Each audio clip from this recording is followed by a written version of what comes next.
हमारा ये सेशन जिसकी हम अब शुरुआत कर रहे हैं बहुत अहमियत रखता है, क्योंकि इसमें हम कोशिश करेंगे कि उन तमाम मुद्दों को जो इस वक्त बंगाल की राजनीति में सबसे प्रमुख मुद्दे हैं उन सब पर बात करें।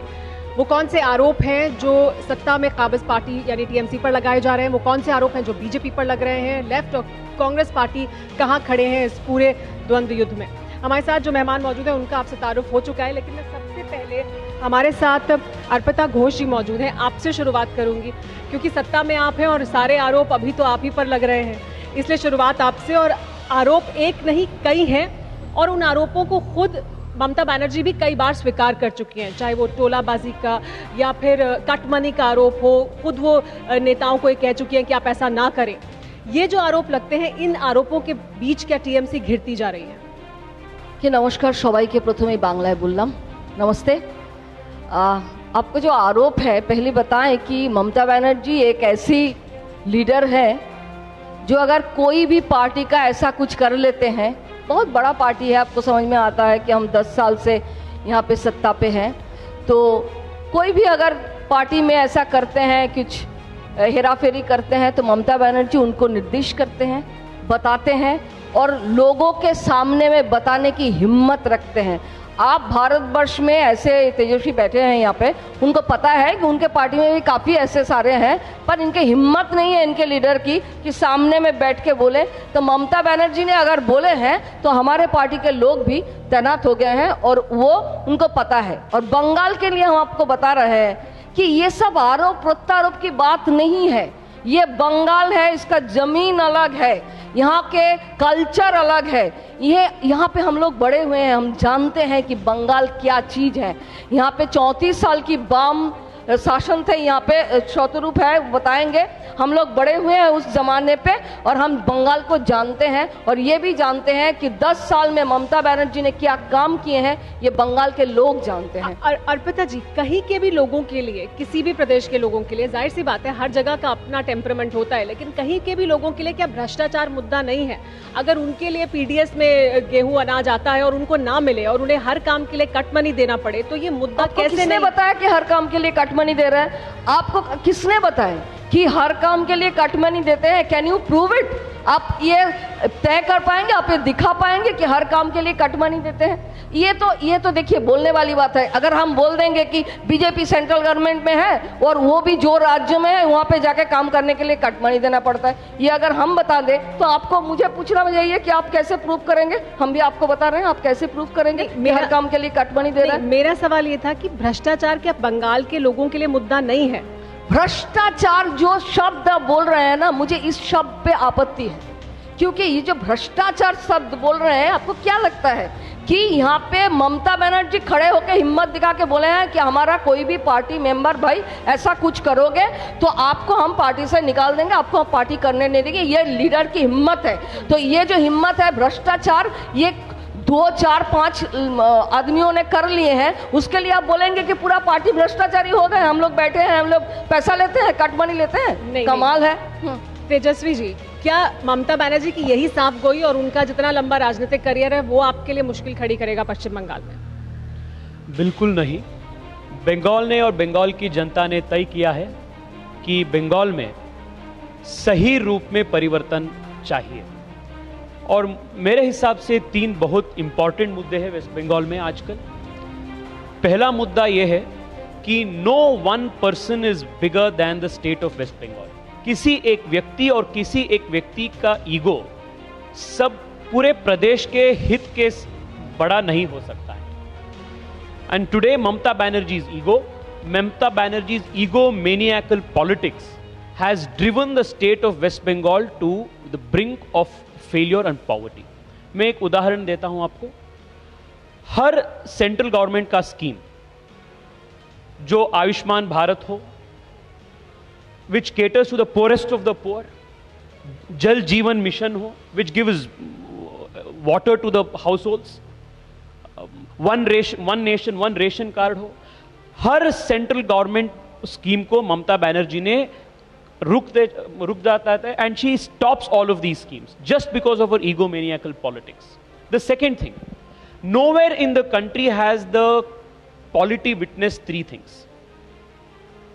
politicization of administration, institutionalization of corruption and criminalization of politics. ये तीनों चीज बंगाल में आज जीवंत है.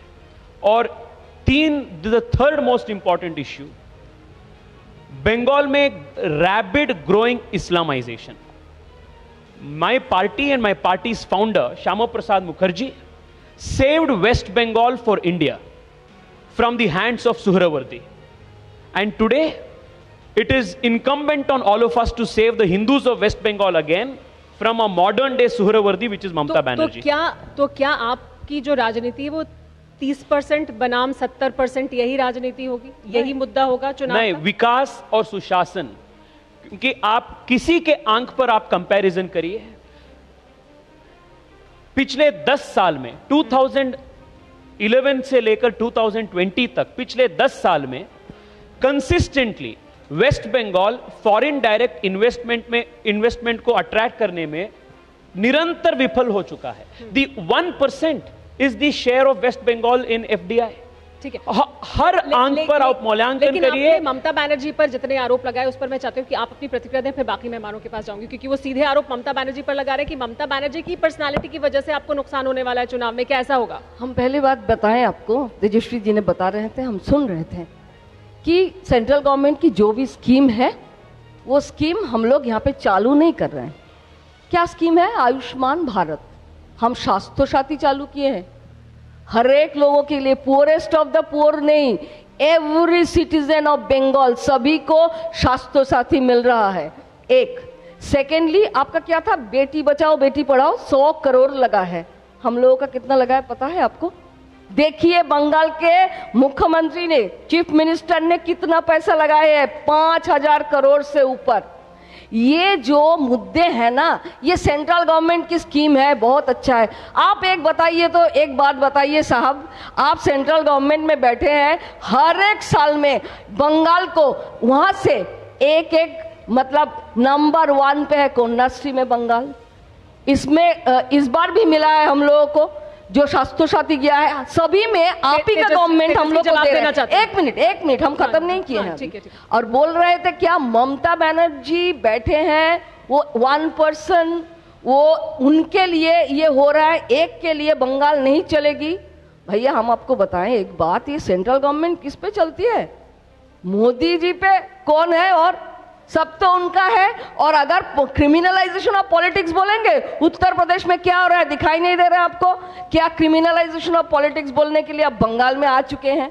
आपको क्या देखे आप बंगाल में क्रिमिनलाइजेशन ऑफ पॉलिटिक्स को? आप कितना जानते हो बंगाल को? पहली बात तो मेरा आपको क्वेश्चन है तेजस्वी, आप कितना बंगाल को जानते हो ये मुझे बताइए. How much do you know about Bengal? कितना आप जानते हो बंगाल को? आप श्यामा प्रसाद मुखर्जी का बात बता रहे थे, एक मिनट मुझे खत्म करने दीजिए. श्यामा प्रसाद मुखर्जी का आज 30 जनवरी है. आज के दिन नाथूराम गॉडसे ने मारे थे गांधी जी को, ये भी याद कीजिए. और कौन है नाथूराम गॉडसे? आप लोग पूछते हो, शौर्य दिवस है आपके लिए. नाथूराम गॉडसे आपका श्यामा प्रसाद मुखर्जी के बाद आता है. और क्या आपको बताएं? और इससे ज्यादा क्या बताएं? संक्षेप में जवाब दे दीजिए, फिर बाकी मेहमानों के पास जाते हैं. बात की है उसमें सीए एनआरसी है कि नहीं? बिल्कुल है, बिल्कुल है. हम पारित किए हैं, इसलिए पारित किए कि हम लागू करना चाहते हैं. पर मैं इन सब आरोप को मैं संक्षिप्त में 30 सेकंड से मेरा प्रत्युत्तर देना चाहता हूं. भाई साहब, the statistics that were put out, highest number of diarrhea patients in the last 5 years, cases West Bengal. Highest number of dengue cases West Bengal. Highest number of cases in acute respiratory symptoms West Bengal. ऐसे हर विफलता में waste Bengal इनके कुशासन के वजह से number 1 पे आ रहा है. Highest lowest number of primary health centres West Bengal, lowest number of secondary health centres West Bengal. विकास के मुद्दे पे थे, विकास के मुद्दे से सीधा आ गए डायरिया पे. अरे विकास के मुद्दे पे रहिए, बोलिए ना. आपका बेटी बचाओ बेटी पढ़ाओ, इतना बड़ी बात कर रहे हैं, बोलिए 100 करोड़ क्यों रखे हैं? देश के आबादी में आपका 100 करोड़ कौन सी काम पे आता है? बेटी बचाओ बेटी पढ़ाओ, इतना बड़ा बात करते हैं. ठीक है. सुप्रिया, मेरा सवाल आपसे ही है. एक सेकंड सुप्रिया. सीए एनआरसी मुद्दा होगा. 2019 का जो लोकसभा चुनाव था, आप लोग 18 सीट ले चुके हैं, विधानसभा के हिसाब से 122 सीट. उसके कई महीने बाद, 3-4 महीने बाद 3 जगह बाई इलेक्शन हुआ, कालियागंज, करीमपुर और खड़गपुर सदर। तीनों में से एक खड़गपुर सदर में था एमएलए, सिटिंग एमएलए था दिलीप घोष, आपका यहाँ का प्रेसिडेंट। तीनों में विन कर चुके हैं अर्पिता घोष की दल, और वो प्रचार में था सीए एनआरसी। तो आप कैसे कह रहे हैं कि सीए एनआरसी आपका इलेक्शन का मुद्दा होगा? बाय इलेक्शन और जनरल इलेक्शन में जमीन आसमान का फर्क है।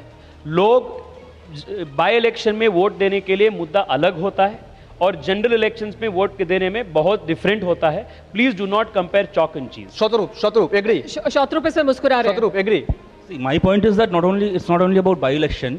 आप अगर देखेंगे तो ये सीए लागू होने के बाद भारत के जिन जिन राज्यों में जनरल इलेक्शन भी हुआ है, चाहे वो दिल्ली हो, चाहे वो झारखंड हो, यहाँ तक कि बिहार में बीजेपी का नैया डूबते डूबते रह गया। बाकियों में बीजेपी का मतलब क्या हालत हुआ आप लोगों ने देखा है। तो सीए पास होने के बाद से देश की राजनीति बीजेपी के पक्ष में नहीं जा रहा है। कोई ये चाहे माने या ना माने, पर आंकड़े हमारे सामने हैं।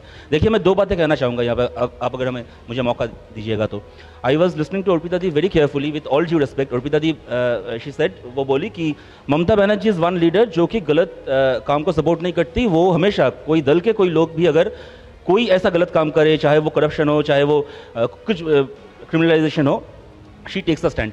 अर्पिता दी, मैं आपको बहुत हम्बली आपसे ये सवाल पूछना चाहूँगा, आप मुझे एक नाम बताइए, आज जो लोग टीएमसी से निकल के बीजेपी में गए और जाने के बाद आज टीएमसी के starting from Mamata Banerjee to every single leader of TMC, they are calling them names, उनको गाली दे रहे हैं कि तुम तो चोरी किए थे, तुम तो डाका डाले थे, तुम तो करप्शन किए थे। उनमें से एक लीडर का ऐसा आप नाम बताइए जो खुद तृणमूल नहीं छोड़ा, जिसको ममता बनर्जी ने तृणमूल कांग्रेस से निकाली थी। पता नहीं है। Arpita di, let me please complete, I listen to you when you were speaking. एक है, चाहे वो मुकुल राय हो, चाहे वो अर्जुन सिंह हो, चाहे वो शुभेंदु अधिकारी हो, वो खुद तृणमूल कांग्रेस का झंडा डस्टबिन में डाल के बीजेपी में चले गए, चाहे वो किसी भी कारण से क्यों ना हो। पर 10 साल में आप मुझे एक नहीं दिखा पाओगे एक ऐसा एग्जांपल जहां पे Mamata Banerjee took a moral high point. Number 1। Number 2, Tejasvi ji is a young MP, he was speaking about Bengal. वैसे तेजस्वी जी, ये हिस्ट्री एक ऐसा फोटो है ना, उसमें बीजेपी आरएसएस के लोग जितना कम बात करें उतना अच्छा है। आप जो सावरकर, वो श्यामा प्रसाद मुखर्जी की बात कर रहे थे और कह रहे थे कि ममता बनर्जी दूसरी सुहरावर्दी है, तो I don't know whether your party colleagues briefed you or not. Suhrawardy ji great Calcutta killing जब हुआ था बंगाल में, तब श्यामा प्रसाद मुखर्जी उस कैबिनेट में मिनिस्टर थे। रहने दीजिए, मुस्लिम लीग कैबिनेट में। I did not interrupt. I have read the history also. Now please let me complete. I did not interrupt you. देखिए, आज बीजेपी बंगाल में स्लोगन दे रहा है कि आरनॉय ऑनलाइन, अन्याय नहीं चलेगा बीजेपी बंगाल में।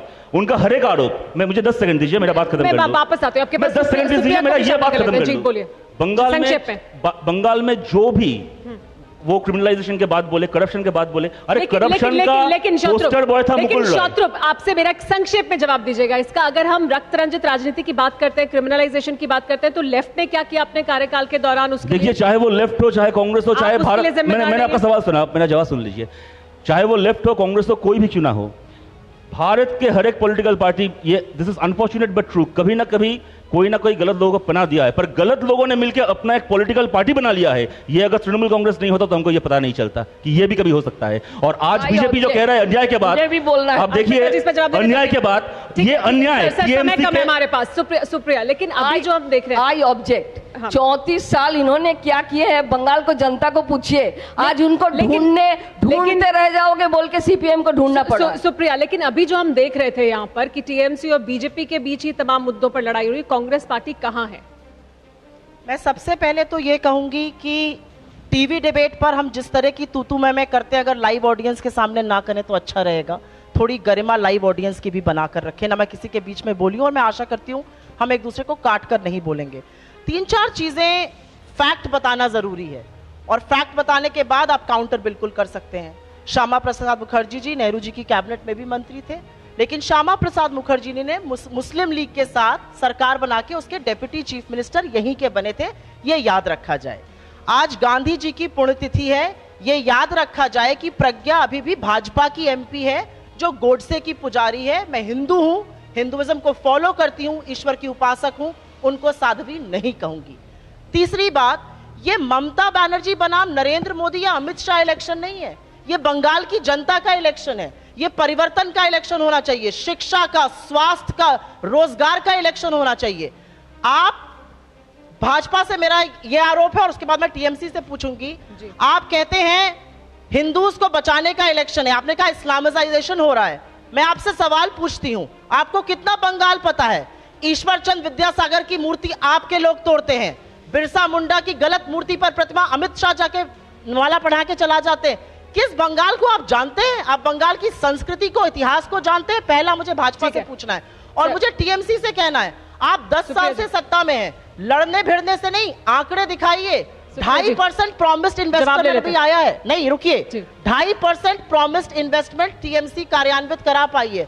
क्या नौकरियां बनी है, क्या इन्वेस्टमेंट हुआ है, शिक्षा पे, स्वास्थ्य पे क्या हो रहा है, इसके बारे में बात होनी चाहिए ना। बात होगी उल जलूल की बातें, पॉलिटिकल रेडिकलिज्म की बात है। क्या ये मुद्दे होंगे? ये नरेंद्र मोदी बड़े मुद्दे होंगे चुनाव में? ममता बनर्जी बनाम इलेक्शन नहीं है, ये लोगों का इलेक्शन है। ये समझिए पहले। इस्लामाइजेशन, ये बड़े मुद्दे होंगे। ये इस जवाब के साथ हम इस कार्यक्रम को खत्म करेंगे। Let me correct a few historical statements you made, which were historically untrue. It was true that Shyama Prasad Mukherjee was a part of the Nehru cabinet, but he walked out when the policy was anti-India. He was a part of Muslim League. He was the moment. Yes or no? Yes, and he walked out the moment it was anti-Hindus of West Bengal. We have the himmat. How convenient is that? How convenient walk out of a government. Why do you not push Pragya out of your? I did not speak. I did not speak. I did not interrupt you. Let's not get into this. you are cleverly Let diverting. me not interrupt. I did not Two interrupt nation you. theory was propagated by Jansan. To listen to me. हमारे पास सुप्रिया, आपका ये कहना था कि हमें तू में नहीं पढ़ना चाहिए। No. I heard you patiently. लेकिन हमारे पास, माफ कीजिएगा तेजस्वी, समय इतना ही है। हमारे साथ एक और मेहमान जुड़ रहे हैं, हम अगले सेशन की तरफ आगे बढ़ेंगे। बिल्कुल ठीक है। On criminalization of politics by the left-wing people, by the communists whose hands drip in spite of Shubhendu Adhikari in your party. I don't want to. In spite of Shubhendu Adhikari. हमारे पास समय Shubhendu Adhikari has been the poster boy of criminalization in West लेकिन Bengal politics. बड़ा Now he is in सवाल the ये है BJP. कि ये तमाम मुद्दे जो यहाँ उठ रहे हैं, क्या वो मुद्दे अहमियत रखेंगे बंगाल चुनाव में, या फिर जिन मुद्दों पर बयानबाजी होती है वही फिर सेंटर में आ जाएंगे, या विकास का मुद्दा, पश्चिम बंगाल के जनता के भले का मुद्दा क्या प्रमुख मुद्दा होगा? यानी आप सबका बहुत बहुत शुक्रिया हमारे साथ जुड़ने के लिए।